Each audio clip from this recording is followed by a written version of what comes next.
Cannot play off Embiid here. You got to get up and guard him. He can shoot.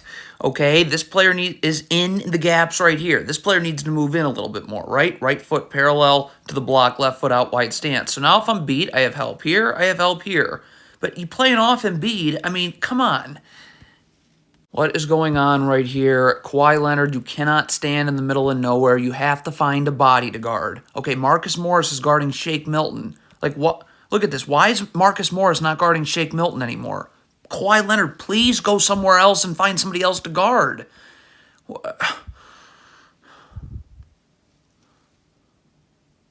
There is no way that you can think that giving up a 2-on-1 between James Harden and Joel Embiid is a good thing. There's just, I refuse to believe that. Get up, get James Harden out. Now I can have backside help. Skip pass gets thrown, I can recover. Who thought this would end up in a stop? What is Nicholas Batum doing? You have Robert Covington coming over to help, so get up and force Tobias Harris into this help. What? Okay, this is an ISO. This is a mismatch. Tobias Harris, Norman Powell. Kawhi Leonard comes to double, but just stay. I mean, you're already here. So right now, you're doubling here. Again, kick out pass. Reggie Jackson needs to get up. You're rotating here, here, here, and then you fall down here, all in unison with this first kick out. But, I mean, you leave, and now this mismatch is right back. What is this defense out of this sideline out of bounds? Reggie Jackson, just get underneath Tyrese Maxey with your back to the baseline.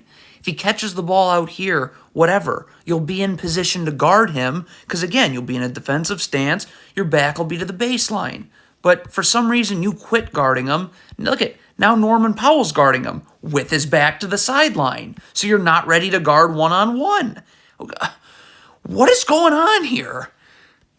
What is Norman Powell doing here? We have a turnover. Stop. Why are you not sprinting back? Why are you being lazy? Why do you not care about this possession? Look, because now Paul George has got to worry about two people as opposed to you just being over here and he can just focus on the ball. I mean, it's a tragedy. Why do you want to give up wide open floaters? Why can't I get up? The sideline is right here. I have backside help right here. What am I looking at? You never guard above the three-point line away from the ball. Drop. Tobias Harris comes this way, can stunt, get his dribble picked up, and I can recover to half court where James Harden is. Why am I giving this gigantic gap for Tobias Harris to operate out of? All right, so Paul George is playing up on Joel Embiid. That's good, but you got to close these gaps off. Again, this player right here, Reggie Jackson, left foot should be parallel to the block, right foot out wide stance. This player's got to get his back to the baseline, so there's no place for Embiid to go. So Embiid comes this way. There's got to be a second defender. I can stunt. I don't have to move my feet, so I'll be able to get out to the corner. I'm not giving up catch-and-shoot threes. But you can't just let Paul George get bulldozed like this. Okay, if you are Vika Zubac, get up the line. Get up the line. Same position, just up the line. Now I can stunt. I don't have to move my feet inward. I can recover. Okay? But look at Zubac. Look how his body momentum is taking him inward right there. So now you're not going to get back outward. Come on, if you are Marcus Morris, you cannot go under a screen when there's this much space to go over. Look at how far under you're going. Are you kidding me? This is just a practice three.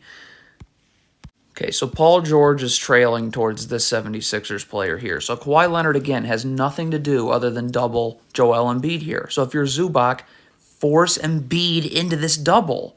What is Kawhi Leonard doing in transition? This Clippers player's got to say that he's got Embiid. This Clippers player is clearly going here. So Kawhi Leonard needs to come here. Like, you can't just get back to the middle of nowhere. That's how you give up open threes like this. So if you're Reggie Jackson and trying to get into the gaps, you got to be positioned properly. Okay, stop. Your back cannot be to the sideline. Your back's got to be to the baseline. You can move down. You want to get underneath the three-point line. Okay, so you're still in the gaps, but now you're just stunting and you're easily recovering back out. Reggie Jackson's above the three-point line. His back is not to the baseline. There it is. It goes without saying if you are Nicholas Batum, first of all, you're guarding above the three-point line away from the ball. No, get beneath the three-point line, and you're back to the baseline, so the Sixers player stays in front of you. I mean, look at this. Is this like, what is, that's just pathetic. It isn't much of a screen, but it is certainly enough of one that, see how Nicholas Batum's off balance now? So we need to get up, we need to hedge, we have backside help right here, skip pass, easy recovery. Batum's off balance. He can't guard one-on-one like that. If you're going under this screen, it's got to be cleanly under. You cannot be wrestling with the screener right here, okay? Look what happens. Look at how you're wrestling with the screener. So now this player's on the other side ahead of you. I mean, it just can't happen. It just cannot happen. I mean, this is a lack of attention to detail, no communication, no preparation. So this is a ball screen. If you are switching, you have to communicate, okay? You can't just assume someone's switching. So either Norman Powell or Batum's got to be yelling out, switch, switch, switch, so everybody knows what to do. Everybody does not know what to do. It's a horrible switch, and now you can't guard the screen. This is why you should always hedge. What does hedging do? That gets James Harden out of here. So now this backside defender can be aggressive on Joel Embiid. Because if a skip pass is made, I have plenty of time to recover. Okay, but when you don't do that and you give James Harden the lane, what is this backside defender supposed to do? James Harden now has a straight line vision to make the skip pass. Okay? And you're not going to be able to recover because there's not going to be as much time on that pass to get out. So now the backside help is late. Niang's wide open. God. Laziness from Norman Powell is the only reason that this Sixers guard gets ahead of him. I mean, laziness, quitting. It's despicable. How does it look like that?